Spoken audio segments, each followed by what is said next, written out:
Hi, Jack Canfield here, and welcome to another segment of Talking About Success. Have you ever wondered how you'll be remembered?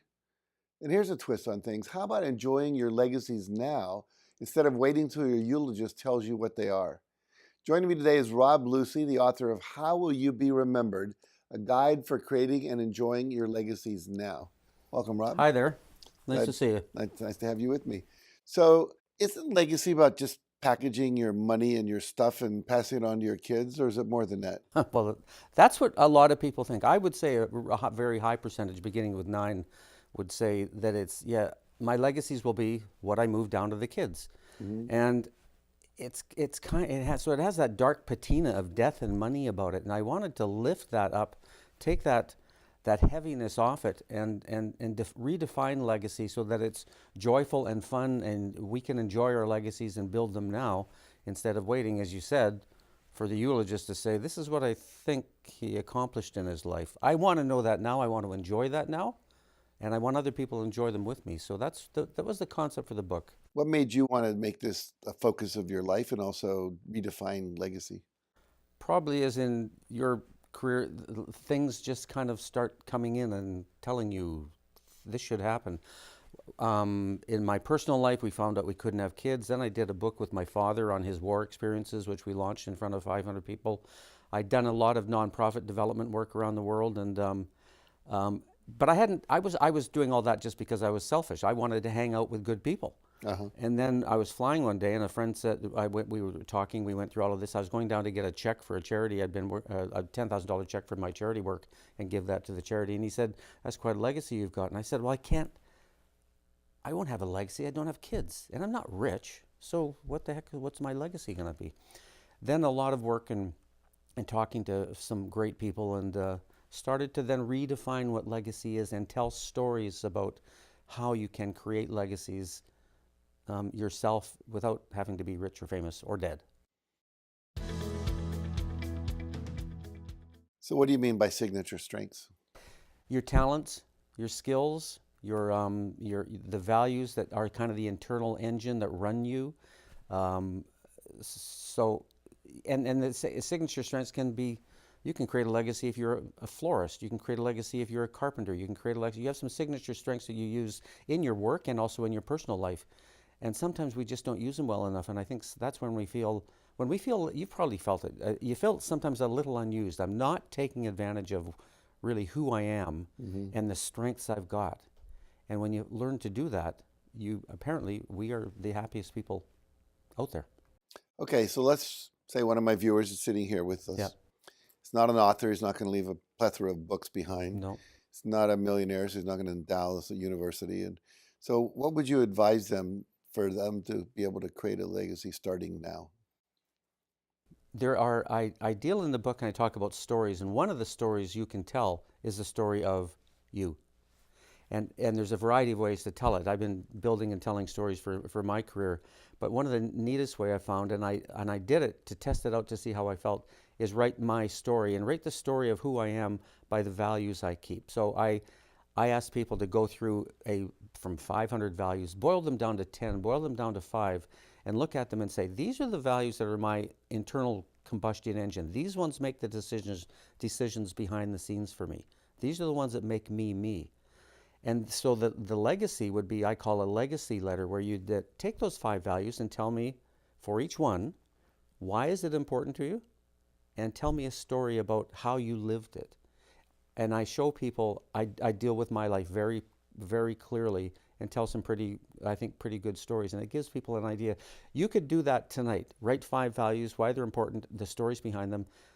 Write it out, put it in a drawer. And when I did that, I put it in a drawer. I felt absolutely relieved because now at least if I'm hit by a herd of water buffalo tomorrow, my family will know something about me that we really haven't talked about.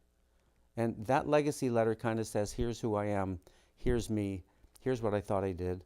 I think leaving that for your family is pretty affirming and joyful whenever I get. So, what's one of your values, and what's a story that illustrates that? Okay. One of my values is integrity. Hmm. Quick story: I was going to go climb a mountain right on the border of Alaska and British Columbia, a very technical mountain.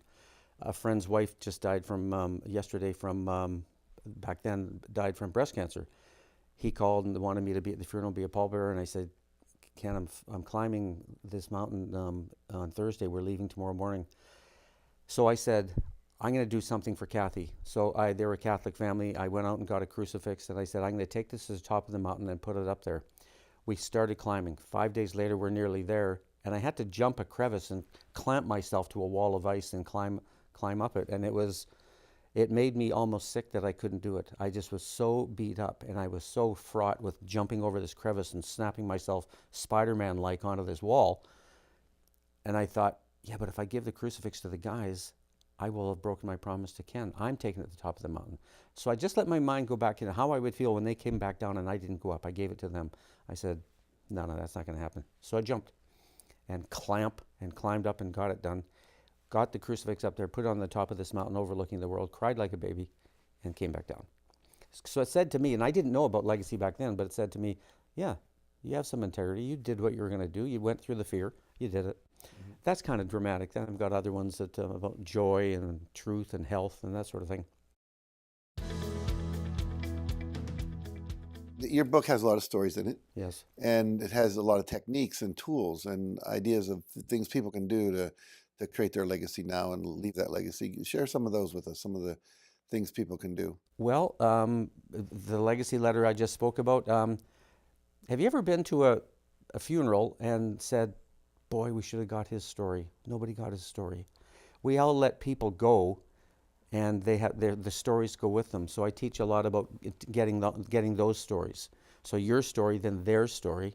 And then I talk about how to create new legacies using your signature strengths and values, and here's some ways to do it. And anybody, if they're able to clarify their strengths and values, their talents and strengths and values, they can start creating little legacies right now, and they just need to be small to start.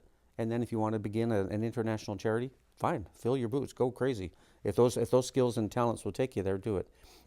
So it's really once defining who you are with your values, skills, and talents, and then your imagination is the limit. And the stories are kind of in the book are a catalyst for the new person's imagination to say, oh, well, if Jack did that, I could do this.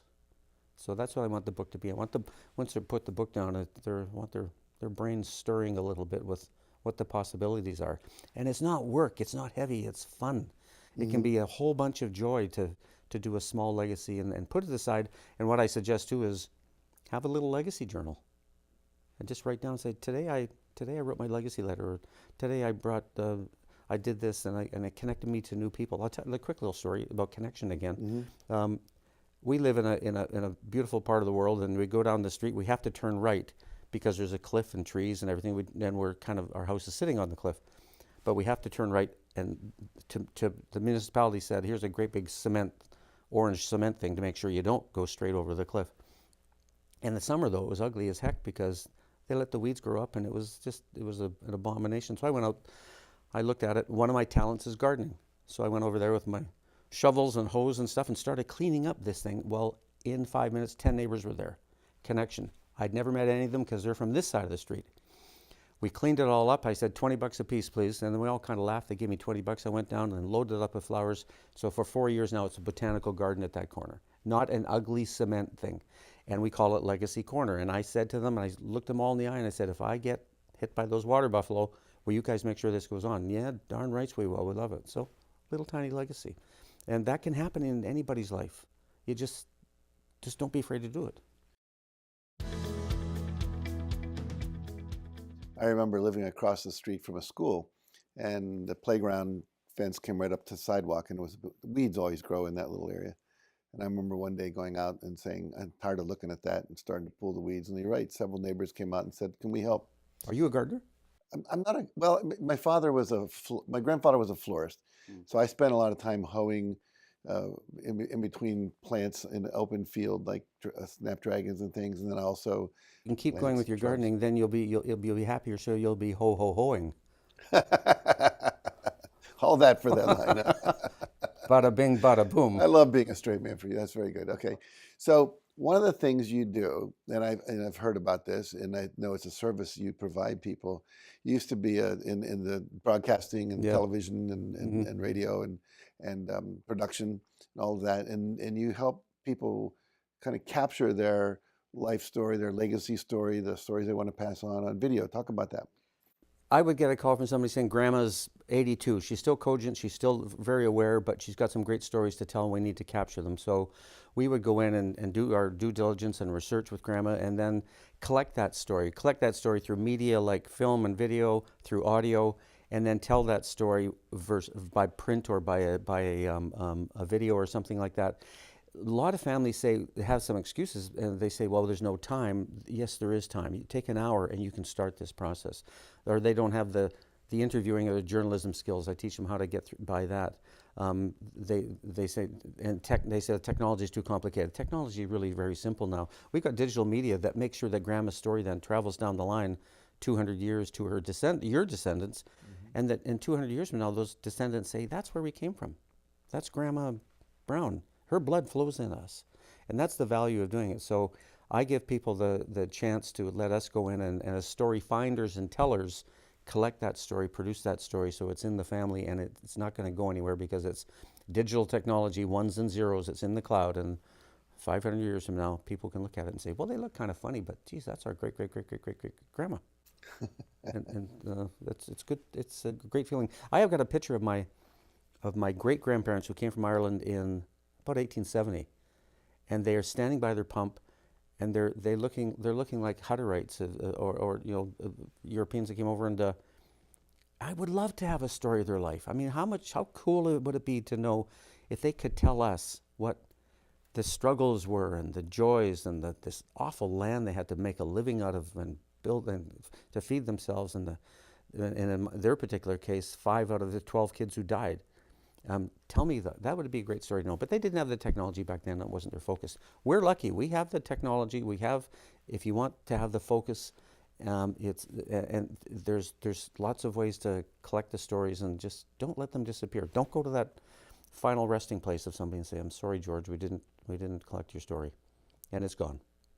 So Very, we help people get them. very good. Books available, I assume, on Amazon.com and all the Yes. normal places. Yep. And you can, if it's not at your local bookstore, they'll order it for you. Okay. And it's an ebook also if you want to look on it on a tablet or your e-reader. And And how can people contact you? We talked about the services with the video yeah, production and all of that. Do you have a website? the website is there. It's called createmylegacy.com. You'll see it in the book too. And I'm happy to spend some time with people on the phone because I do get a great deal of joy out of seeing somebody move, either their own little legacy letter or getting Grandpa's story, or creating their own legacies, which could be, as they say, a garden or an international charity. So I'll spend some time with them and don't be afraid to call, and then we'll decide if we move forward. And you also do speaking as well in this, right? Fair bit, yeah. I really enjoy that. It's fun. It's fun. You know that what it's like when you've got a crowd with you, and people are saying, "Wow, I could do that," and I make sure that they know it's not difficult. It's not about money and death and the darkest part of what legacy seems to be. Just as an aside, all the financial people I talked to said, we've stolen the word legacy. And yeah, they did. Well, I want to get it back and make it fun and enjoyable and something that because everything we do trails us. Everything we do in life follows behind us. I'm saying here's some ways to make sure the stuff behind you is pretty cool and life affirming. Well, I know I talked to some people recently, and I said, if you could pass on only your values and not your money, or only your money and not your values to your children, which would you pick? And Instantly. they all say, my values, Yeah. what's important to me, the family, traditions, all of that.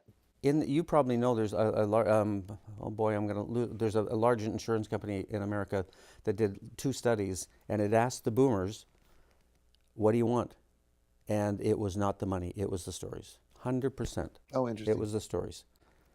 Take mom and dad, keep the money. Make sure I have all the stories before you go. There you go. And that confirmed in my mind early in my research that yes, we're on the right track. All right, make sure your story, the story of your parents, the story of your spouse, all the stories of your family get passed on to the next generation and generations after that so that you live on. If the story lives on, you live on. Mm-hmm. So you know where to go now. Wish we had more time. This is really exciting. I know you got a million more stories. So anyway, you guys stay tuned. We'll be right back after this break.